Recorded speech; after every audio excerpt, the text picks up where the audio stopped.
ونعوذ بالله من شرور أنفسنا ومن سيئات أعمالنا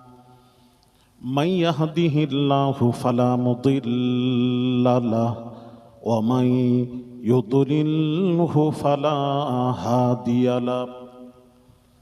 ونشهد أن لا إله إلا الله وحده